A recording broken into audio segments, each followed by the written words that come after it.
So I'm taking refuge today in the monastery. I'm not out in the woods. I think it's been done at least once before, so I'm not breaking any big protocol with this decision to stay indoors today. I was reading a little essay written by Swami Lokeshwarananda called The Inner Eye.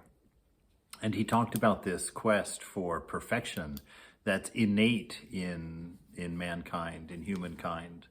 And so I wanted to read just a paragraph to you here and see if it helps to orient anything in your mind for yourself. He starts by saying, "Call it whatever you like.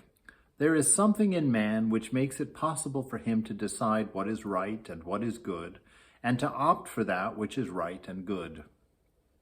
The power to discriminate and to love and to stick to what he finally decides to be right and good is the measure of his progress. He may sometimes err, but if he is careful enough, he can steer his way clear of mistakes. He can also improve and go on improving till he reaches the point where he feels he has attained what he wanted to attain. Not the whole of it, perhaps, but a fair amount of it. It is difficult to give it a name. One may call it perfection, for a man is always making experiments and trying to improve and perfect himself and to perfect what he does. It is, of course, perfection by his own standards. It is his search for perfection which he is continuing ever since he has come into being. As if driven by an unknown force, he has a vague idea about this perfection, and he may give it various names. Names like God, or art, or beauty, or truth, or power, or even money. Art, literature, music, agriculture, industry, in fact, every human endeavor is an expression of this search for perfection. He has achieved much, but he wants to achieve more.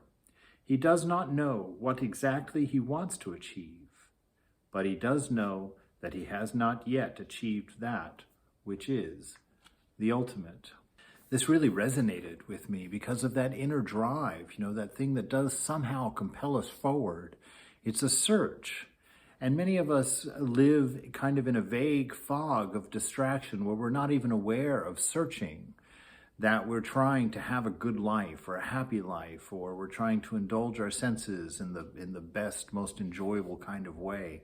But all of us are on this quest, and it's part and parcel of being a human being, that we have this inner drive for the highest ideal of whatever it is that we're trying to do. And to use that, to become familiar with that in ourselves, and to be able to direct it and to use it, will make our arrival at whatever our imagined destination might be much quicker.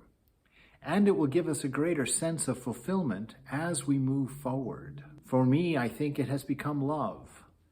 To become a lover, that is my ideal. To be somebody who can respect anyone, regardless of their condition.